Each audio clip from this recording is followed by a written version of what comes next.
All right, what's up? We're here with Marcus from Hayward Roofing and Austin from the Roofing Center. What's up, man? You guys look like you're related companies with the logos and everything. Nice, well branded. Roofers are real creative. Yeah. They're like, I just put a roof over it and we're good. Yeah, keep it simple. Don't overthink it. So you guys are both running multiple offices. And I just want to kind of pick your brains, or what's available to pick. We were just kind of chatting about it a little bit, Austin and I, just a little bit ago, about how in the CEO panel yesterday, the guys were talking about having a central office, where most of your stuff is under one roof, keeping the overhead low. Hayward is not our main office. Fairmont Roofing is our main location. Then we also have Becker Roofing. And we try to do everything we possibly can under that one roof to keep our overhead down as we expand and keep costs under control. Okay, that makes sense. And have a centralized, office for all the admin and back office stuff. Correct. So you're a bit unique. Oh, sorry, go ahead. I was going to say the other thing, so we do the same thing where we keep everything centralized. So Salt Lake, we have all of our back office staff. We have an office in the other market. Sales reps use it. We've got some production guys, we've got some field guys. We keep a warehouse there full of materials and trucks and trailers and whatnot. But the other nice thing about doing that, besides keeping costs down, is me living in Salt Lake but running an office that's 10 hours away from my house. The one thing I know is with everybody being there, I'm able to stay up to date with what's going on the jobs very well. Technology is such that you don't really need somebody there. Our Montana phone number rings to our Salt Lake office. Okay. Our Montana mail all gets sent to our Salt Lake office. Like, it's pretty easy to operate centrally and still have the second office because there is a need for it for us. We have our sales reps there. It's great to be in the market and show people that, we're not leaving. We're there for the long haul. Physical presence there. Yeah, absolutely. But as an owner, and even anybody in kind of a management position, it's great to be able to see kind of the bird's eye view of everything from my office. So for us, it's huge to do it that way. That's cool. Now we're at this conference where you have a lot of companies that are very big, a lot of companies that are smaller, maybe have one location, and they're looking to jump into a new market. What's one thing that maybe you wish you had done differently, or something that you didn't foresee kind of setting up that second office? Setting up the second location for us, the biggest thing is I'm not there all day, every day. When we started Fairmont, I'm hanging my business card at every gas station. I am doing Facebook Live videos at every site, constantly doing everything I possibly can to build our brand, because I was on site, and all the personal connections you have, and then those personal connections that keep reaching out, it's more difficult at that second, that third location to get that initial jump out of the starting line. At least that's what I've noticed. Okay. For us, I want to hit on that because you guys have a unique strategy where you actually have different company names for your different locations. Yep, absolutely. A lot of people like how Austin set up with the Roofing Center. That same name carries over into every location. We're working on developing a parent company with individual locations like Hayward Roofing, Fairmont Roofing, Becker Roofing, where we are targeting hyper-local, which is a term we started using more after working with you some about how we target our digital advertising. We're doing the same thing with our branding. We're branding very hyper-local. This is exactly who we are, where we are, what we do, and it's something we're hoping pays off. I'll let you guys know in about 5 years what I really think of our strategy, but right now it seems like a great idea. Yeah, there's definitely some challenges in that, but I totally get it, because you want to be that hometown brand, and you're kind of in more rural markets, so I think that makes a lot of sense. You don't want to be seen as the out-of-town storm chaser that's going to be in and out, right? Correct. You want to have roots in that community. Yep. And how about you? What was a challenge for you guys, setting up that? So we're a little bit different. I was dumb enough that the day we opened the company, we opened in 3 markets. Oh, okay. Would you recommend that? No, absolutely not. Sounds rough. Shorten the learning curve. Learn from this guy. Yeah. Start with one and go from there. Now, it was a different situation because I had a very highly skilled team, right? And I had people who I trusted, my brother, my dad's involved with us, so it's a different situation to where I had a team in place. I was able to say, okay, you go here, you go here. But for us, the hardest thing about truly getting that second office fully up to speed, like Marcus said, you're not there. So you just, not even, being involved with everything, but you don't have the same level of oversight. So you need probably 2 things. You need someone who you can trust to just be eyes and ears on the ground. We have a guy, he's like the saltiest, mid-60s, old construction worker you can have who thinks my brother and I are idiots. But he's like a really good set of eyes on the ground because he's just like salty. You know, he'll look at anything and be like, it's done wrong, let's fix it. Okay, and, you need that. But yeah, and it's great, you know, because he really good quality control for us. So you need somebody like that, and then you need a lot of trust in everybody else operating up there. So, you know, I have to trust those sales reps at a very high level. The crews, that one's always scary to me. Like, you know, we have our guy who can be there and, you know, watch builds and make sure things go well. But I find that if I, you know, meet a crew in person and I kind of develop this relationship, it's a lot easier to hire these people and to you know, make sure that we kind of have a relationship. Right. Where now, you know, a lot of times I'm on the phone with guys and I'm like, okay, you know, you pass this, and this. If you want to work for us, go meet Rick and, you know, you're on board. Right. And that's hard. Yeah. Because we just don't develop those relationships. So one of the things we've done is like tried to move people who we work with in our main office who I know really well. I'm like, you know, if you guys want to go to this office, we'll pay you a little bit more. There's some challenge, you know, 12 months of winter essentially. And we'll move you up there and, you know, help you get there and do that. But they're, you know, just, you don't have the control over it, and you truly just have to trust your team, which is good. Yeah. You know, you realize quickly who you can trust and who you can't. Right. But it's a hard step at first. Right. And it took us a while to figure out kind of how to speed up that process. Okay. So have someone running that you can trust, that's going to have that accountability, and that's going to basically treat the business as their own, even if they're not an owner. Like, have that kind of ownership. Yeah, everybody has to feel like they're an owner, right? Like, the best thing I can do as a business owner is make everybody feel like they're the business owner. And that's hard to do. Yeah. Right now, you know, we're not doing a great job with it right now. And so one of the things we're doing is so the first Monday of every month now, we're doing a video conference with the whole company.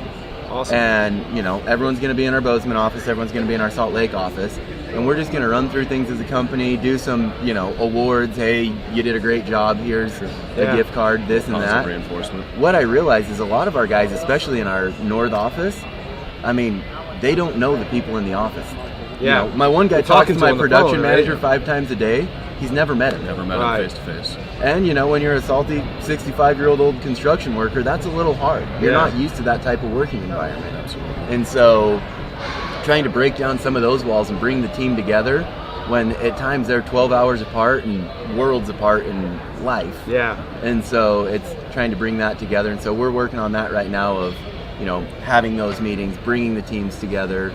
You know, we're taking our weekly sales call and changing it into a video call so that at least the guys see each other, right? They develop these sort of ways to work together, because that is really hard. You almost have 2 separate teams, and you want to keep everything congruent. And, you know, there's always going to be a little bit of rivalry.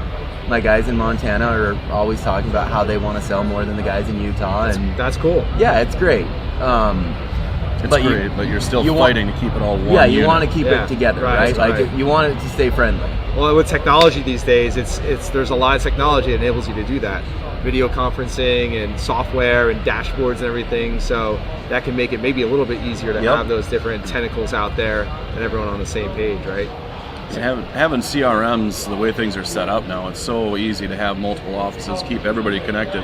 But what Austin's saying about not having those face-to-face conversations, I mean, that does make it difficult. You know, people do feel that disconnect. We've talked about it, you know, where Jessica's felt like, hey, I'm kind of on an island out here in Becker, and you guys are, you know, everybody was in Fairmount with me, and she's not there, and there definitely is that disconnect where, you know, maybe the video conferencing's the answer. Yeah. Get everybody to semi-face-to-face. I mean, we try to get everybody to come into the main office, you know, once a month or so. We've been bringing everybody in for a big meeting, but it's hard to do. It's hard to get everybody's schedules to match, and you do what you can do, and if we get 90% of them there, we did good. So what's one of the biggest things that you're going to work on this year personally, like as a leader, that was kind of a gap last year?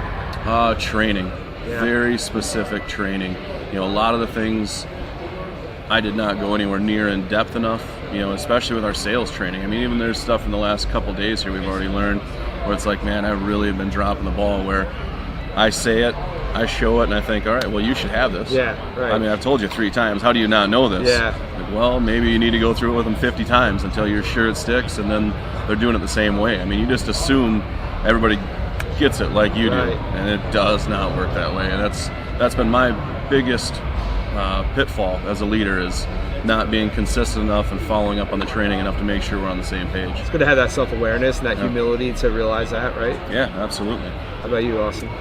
Our big focus this year kind of falls in line with training, but it's putting processes in place for everything. And it's because, honestly, it's because of the multiple locations. Like, I want something done from step A to step Z the same way, no matter where they're at. If they're, in my backyard or 12 hours away, we want that process to go flawlessly. So a lot of that is, I'm actually charting out every single process, making videos of every process, how things are done, so that each position has these and can become highly trained. I was very frustrated last year with a lot of our employees, and then I was sitting there one day and I thought, you know what? I actually haven't trained them to do anything. Maybe take ownership of that. I literally threw them into the deep end and was like, hey, go do a specialty system. Right. Good luck. Yeah. Make the homeowner happy, bring that check home, bud. Yeah. And it just doesn't work. And so, not even just training, but like development too. I want, we want to lower attrition in construction, which is always an issue no matter what. Right. And so trying to, right now I'm sitting down with my production manager next week, and we're charting out a 3-year plan for his position. Like, where does he go next? Where are raises? Where, at what size do we need somebody under him? Does he want to have people under him, or does he want to keep doing this? Right. And trying to kind of chart out a path for him, cool, so that he feels connected to the company, he takes ownership of his job, and feels like, hey, there's still opportunity here. Right. In family businesses, I think that's a really hard thing for a lot of people, is to feel like they can move forward. Absolutely. And I want them to, Right. It's how it has to be for us to grow. I can't run it. I can't do everything. I'm not even that good at what I do. Right. It feels like Again, that some humility. days. There's It other feels people like Well, that. you're not good at everything. Like, you're good at certain things. I want to right? get people who are experts at what they do. Absolutely. And orchestrate the circus, right? Like, I don't want to be the performer because I'm not good at that. So we had a great analogy from Heath Hicks over there at Avco Roofing and the Catch-All System. So he runs a pretty sizable roofing company in Texas, and he's saying he spends about, I think, an hour or 2 a week on it because he's got leaders. And his analogy was, he's running a fleet, and then he's got a captain of the aircraft carrier and destroyer, and like everyone's running their own ship, and he's kind of running that whole fleet. So he's not running the ships, he's running the fleet. I thought that was a really good analogy. Absolutely. For someone who's really built some solid systems, has bought into the E-Myth. Michael Gerber is here at the conference, and he's running a very successful company, multiple companies now, running, working a couple hours a week. So That's pretty awesome. inspiring. I'm still the deckhand. Yeah, I don't know about going to a couple hours I'm still a week. a deckhand. Well, I grew up in a shipyard, so I'm used to painting tugboats and things like that. So over scraping lead paint off. Yep. Like, that's my job. lead paint, barnacles and all that. So what's on tap for this year, you guys? Are you opening up any additional locations, or focusing on your systems, or? We have one location in mind as far as opening another one this year, but the biggest thing is we're building binders right now and getting ready to do some heavy training to get everybody on the same page. That's cool. That's our biggest thing we got to do this year. Awesome. Yeah, we're open to new locations. Okay. There's a few that we're waiting on licensing processes, and I don't know if it'll be this year, but it definitely is on the way. And I want to make sure that, especially some of our satellite offices, are operating very well before we do this. The other thing that I've realized in operating multiple locations is, before I go there, my team's great at selling roofing, and we can find guys who are really good at that. I always want to make sure that there's a good labor pool to pull from, which, especially when you get into more remote, more rural areas. I mean, I think we deal with the same thing. We have a lot of the same problems. We're like, well, we'll pay you extra to come here, but it's a 12-hour drive for them, and that's a long drive. And they're like, and you want us to sometimes. be in the middle of somewhere that's freezing cold for 8 months a year, and you're like, well, we do it all the time. We'd like that. So we're making sure we're very calculated about where we're going, but there are 2 offices that we're looking at. I don't know if it'll be this year or next year. Cool. So Yeah, so a couple lessons here just as we wrap up. Have the humility to know that you're not amazing at everything. Not at everything. Systems, training, processes. Don't assume that everyone in your company knows everything like you do. And empower people to become leaders in your company. That's going to create growth, right? Absolutely, yeah. So awesome to have you guys here. Thanks so much for your Yeah, time. thank you. Get started with day 2 here. Good to see you. You have an awesome day. And we focus on marketing systems. So if you are looking to build out a marketing system in your business, go to contractordynamics.com/learn, and we'll help you out. Get on a call, figure out where your gaps are, and help you fill them. Talk to you soon.